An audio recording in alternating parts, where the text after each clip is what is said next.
It's a big decision to decide to take down the barricade or not. Tonight, the rail blockade in Kahnawake continues. It's like I can represent my culture in a different way.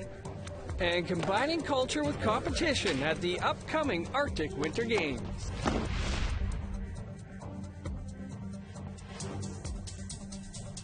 Good evening, welcome to APTN National News. I'm Dennis Ward. And I'm Melissa Ridgen. A rail blockade just south of Montreal continues 3 weeks after it was set up by Mohawk land defenders. They say they won't leave until there's a consensus in that community.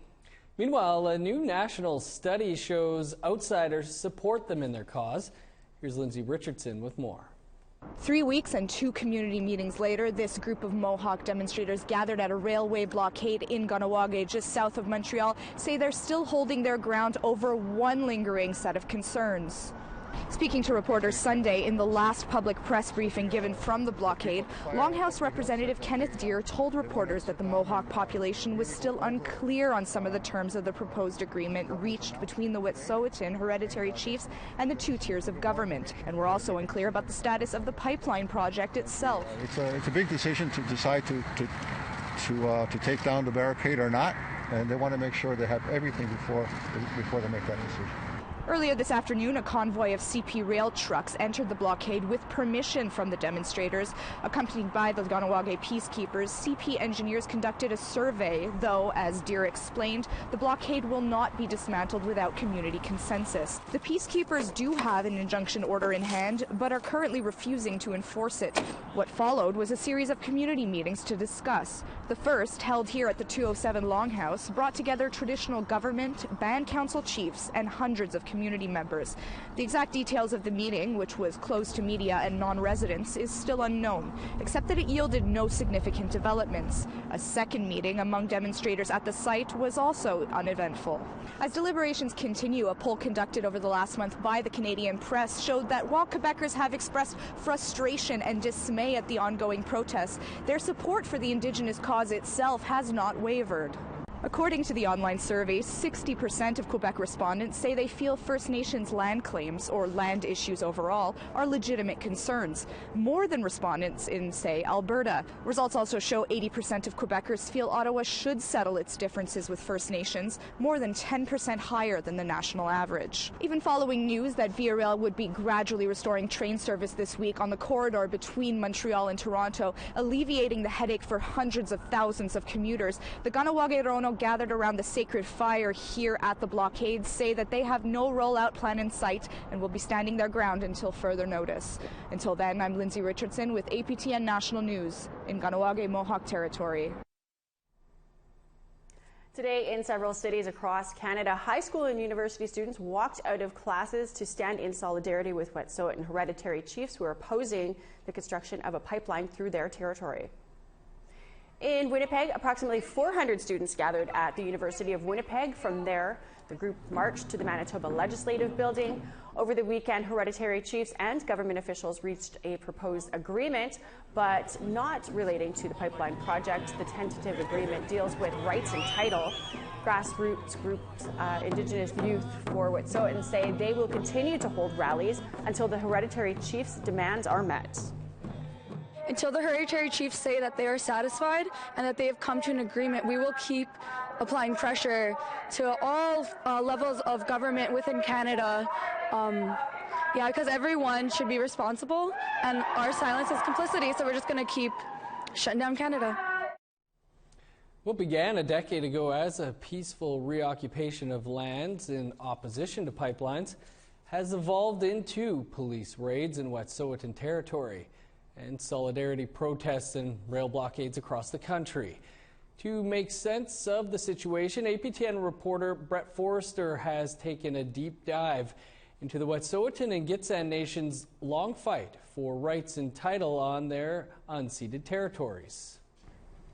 Brett, good to see you. Part 1 of your 3-part series on the Delgamuukw decision was published today. Why did you decide to take a deep dive into the Wet'suwet'en and Gitxsan's long fight for rights and title? Well, I really began chipping away at this story once this whole story broke. We often heard about the Delgamuukw case, and we heard the hereditary chiefs support that cite that Supreme Court decision in support of their claim that they are the rightful stewards and title holders of the land. So I started looking into that, and what I did was I called many of the people who were involved in that case, the lawyers. I talked to the anthropologists who spent years in the 80s among the Wet'suwet'en and Gitxsan preparing reports. And what I soon realized was that I had found a much larger story, a really humanizing story that I couldn't really contain in one article. And so I talked to a lot of fascinating people, a lot of hereditary chiefs. I spoke to Chief Yagalal, who sat through every single day of that court case in BC Supreme Court that was spread out over 4 years. And she shared her story with APTN News. Brett, in light of the RCMP raids of Wet'suwet'en land defenders and allies and the ongoing protests, rail blockades, many are wondering who the Wet'suwet'en hereditary chiefs are and how to make sense of the claims by some that the chiefs are illegitimate. How do you explain the situation? Well, it's tough to explain, certainly. The one thing you do have to remember about the Wet'suwet'en governance system is that it's a pre-colonial governance institution, and you have to remember that the Indian Act actually made feasts illegal in the 1800s, and so it was really subject to a lot of colonial persecution. But the key is that what happens in the feast halls are the laws according to Wet'suwet'en tradition. So it's very difficult to say whether a title was stripped rightfully or whether it was attributed to someone rightfully under Wet'suwet'en law unless you have access to those feasts. But the key to remember is that Wet'suwet'en culture is very different from Western culture. It's even different from Anishinaabeg culture or Haudenosaunee culture here in the East. Colonization really didn't begin in full force in Wet'suwet'en territory until the early 1800s. And it began by oppressing that governance institution. So you have to remember that they've been fighting for a long time to have that system recognized. And the Delgamuukw court case was just one major milestone in that struggle. National media focused on the impacts of the blockades, more so than on the violation of Wet'suwet'en rights and Indigenous rights. What, if anything, has been missing from the public discourse around the conflict? Context, Dennis. I would say context has been the main thing missing, not just recent context, but I'm talking about historical context that we really haven't seen. So placing these blockades within the historical continuum of colonialism and blockades that have happened in the past. So I talked to Satsan Herb George. He's a wing chief in the Birch Bark House, and he told me about blockades in the 70s and 80s that they had done against logging, clear-cutting, and hydroelectric dams that sound very similar to what's going on today. And so we've been really missing that in the coverage that we're seeing. And not only that, going back, as I said, to colonialism, not a lot of people know that it was illegal for Indians, quote unquote, under the Indian Act to fish commercially in BC for many years. They weren't allowed to vote. They weren't allowed to have feasts. And they've been resisting that throughout this entire time. And so Delgamuukw, and even right down to today, the fact that Delgamuukw went unresolved for all these years, 23 years, just is the important context that we've been missing, and that's what I'm trying to provide with this three-part story. Part 1's on the website now. What can we expect for parts 2 and 3?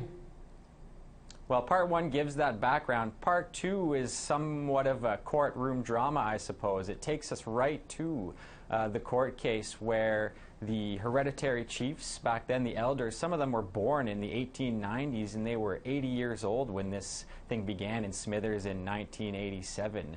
And they were telling their oral histories in Wet'suwet'en, and they had accredited interpreters who were translating in real time to the Canadian and provincial lawyers. And so they lost big time in BC court. And there were tears shed, a lot of sadness, a lot of despair after that. And that's where part 2 ends. But part 3 restarts. They appealed. They made it to the Supreme Court, and they won. They won a pretty big decision there, but there was an asterisk. And what happened there was they ordered a new trial back in BC because the provincial Chief Justice had mishandled the oral testimony. He discredited it. He called it hearsay. So they ordered a new trial, and this new trial never happened because what the Supreme Court recommended was they negotiate. They negotiate a treaty. They negotiate some sort of agreement. And that never happened. And so what we're seeing now is these issues that have been outstanding, these negotiations that never went anywhere, are happening now in response to this nationwide solidarity blockade movement. Well, Brett, appreciated part one. It was a real history lesson. Looking forward to part 2 and 3. Thanks, Dennis. And you could go over to our website to read Brett's full story and then let us know what you think. Here's how to share your feedback. Send your emails to news@aptn.ca. Find us online and that story at aptnnews.ca and on youtube.com/aptnnews. You can also follow us on Facebook, Twitter, and Instagram for the latest Indigenous news. A young Anishinaabe mother is dead after a fatal assault in Thunder Bay. Police say 2 victims were taken to hospital for injuries late Monday night. Ray Tawe-Kishig died in the hospital. 20-year-old Brianna Nate-Kishig and 15-year-old boy have been charged with second-degree murder and aggravated assault. Just days before her death, this photo of Tawe-Kishig with missing and murdered Indigenous women frame was posted on her social media account with the caption, "No more, please." A postmortem was scheduled for today in Toronto. Violence against Indigenous women related to resource extraction work camps was the topic on In Focus today. We'll show you highlights. That's coming up after the break, but first, a look at tomorrow's weather in the east and central parts of the country. Starting on the east coast, 0 with snow for St. John's and Charlottetown. -6 with snow for Nain, 16 below in Inukjuak. +3 with the sun out for Montreal, -5 and sunny in Chibougamau. +3 in Toronto, Peterborough, and Ottawa. 0 for Thunder Bay, -5 with snow for Kapuskasing. -4 and snow in Thompson, 5 below in Puckedawagan. -1 with a rain-snow mix in Winnipeg, Gimli, Princess Harbour, and Barons River. +2 under sunny skies in Saskatoon and North Battleford. +4 in Regina. -14 with snow in Uranium City. 0 in Buffalo Narrows.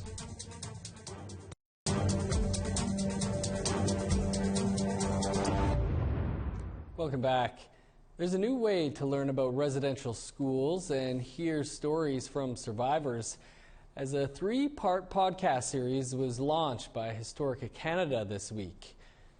The podcast focuses on residential schools and is hosted by Shanine Robinson Desjarlais. The show aims to honor the stories of First Nations, Métis, and Inuit survivors, their families, and communities. The Residential Schools podcast is funded by the Government of Canada. Desjarlais wants people to better understand Canada's residential schools history. Right now there's a lot of tensions in our country, a lot of political things that are kind of ripping people apart, and I think that if we were more empathetic and to understand the history of what has happened in this country, that maybe people would get along better and maybe understand each other more, put each other in each other's shoes. A Cree woman who spent 9 years in the oil and gas industry and a Dene Cree woman who spent her recent years of her life fighting that same industry. Both were on set of today's In Focus. And while coming from polar opposite positions, both feel that work camps associated with resource extraction projects, known as man camps, are a threat to Indigenous women. This is ahead of 14 camps that are to be built in conjunction with the Coastal GasLink pipeline through northern BC. Ashley Cardinal is on leave from the industry for harassment she says she suffered at these camps. And Victoria Redsun says the risks are too real to be ignored. Take a listen. I don't want to, I'm still trying to work through this, my own mental health in regards to it, but a lot of the things that the harassment went on where nobody would see. That's why I can understand why people on social media will say that it doesn't happen. Well, yeah, because it's happening behind closed doors where nobody can see. Yeah. And so I would be humiliated. I was degraded and belittled and yelled at and sworn at when nobody was around. But he was the nicest guy to everybody else. And he treated me very unfairly behind closed doors. And then when I started confronting him, he would deny it. Gaslighter, exactly. And I, as far as I remember, 3 or 4 official written reports against this one person, and nothing was done. Nothing was done about it. Like, he was like, I read even the policies and procedures.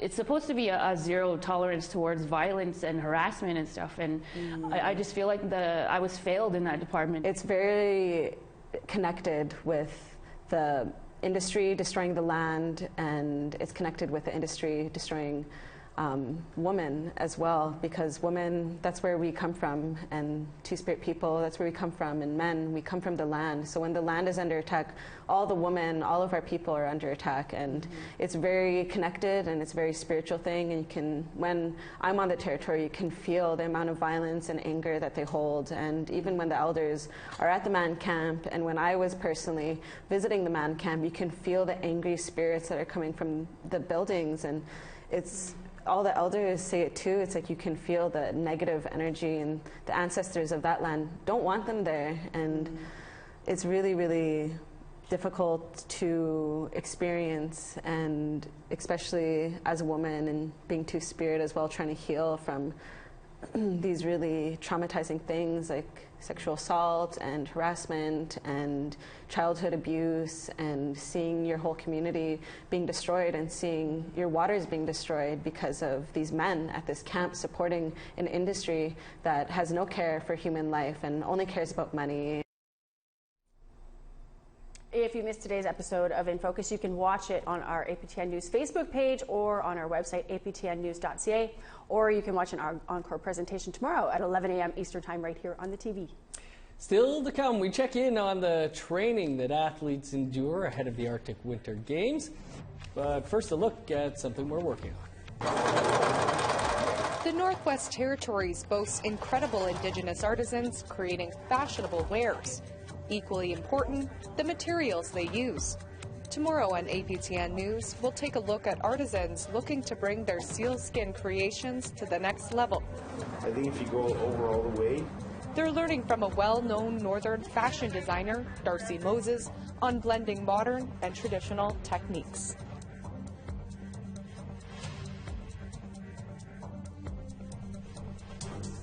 Picking back up in northern Alberta, -1 with snow for Fort McMurray and Peace River.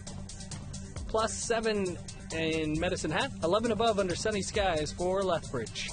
7 and showers in Vancouver, +13 for Kamloops. -11 with snow in Fort Nelson, +4 in Smithers.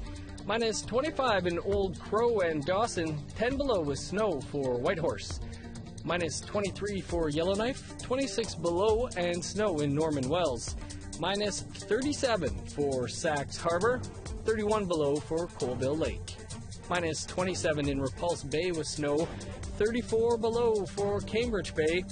-37 in Arctic Bay, 31 below in Igloolik.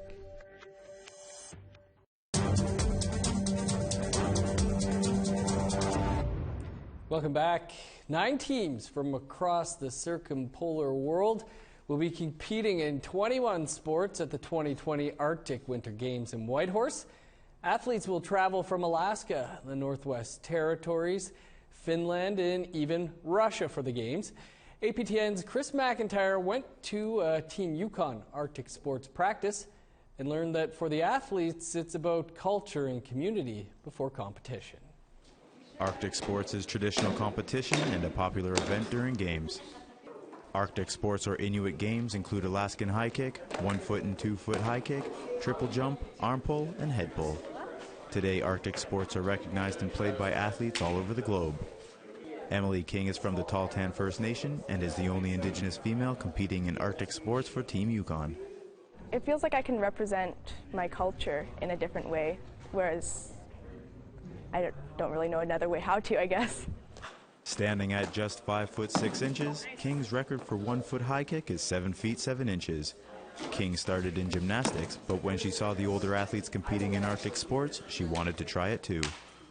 King is looking forward to competing in all of the Arctic sporting events, but says it's a sense of community between teams that she's really excited for.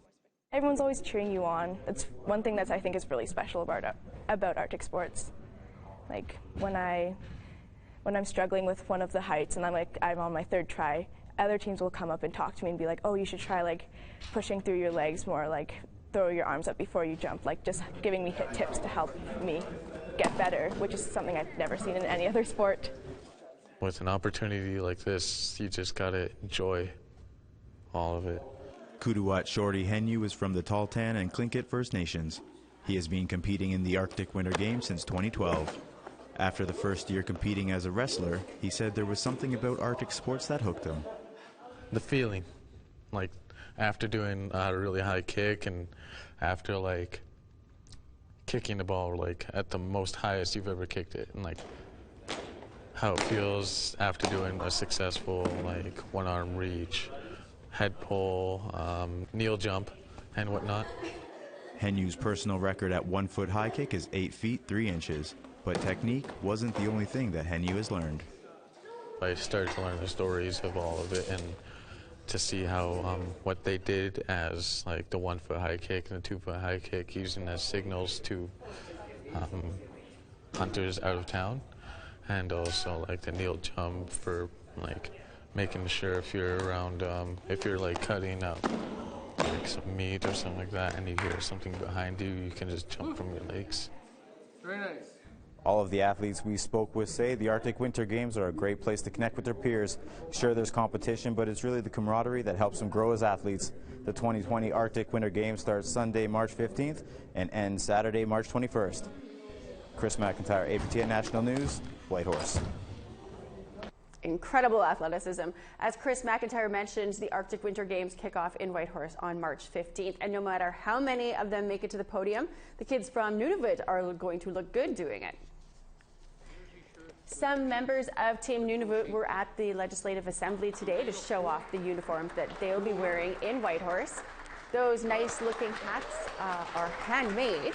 Team Nunavut always comes ready to trade pins. This is the set that they're bringing this year. All of the pins combined show a blanket toss.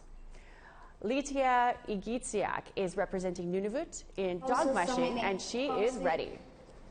I've been on a couple runs and testing the dogs, switching them in for different positions, seeing which works best. And I think I found the team I want yesterday. I know I say this every show, but March 15th can't come soon enough. I love the Arctic Winter Games, the pin trading, everything. We should go up there and cover it. I've been pitching Maybe we can here. learn that one-legged high kick. Well, I don't know that I would want to try. I'd try. I was hoping old. that Chris was going to try there, and I probably wouldn't get 8 feet, maybe 3 or 4, but I'd love to try. Yeah. That's your APTN National News for this Wednesday. For much more, visit our website, aptnnews.ca. And you can stay up to date with the very latest by downloading our app, the APT News app, on your phone. I'm Melissa Ridgen. Have a great night. And I'm Dennis Ward. Thanks for tuning in. We'll see you back here tomorrow.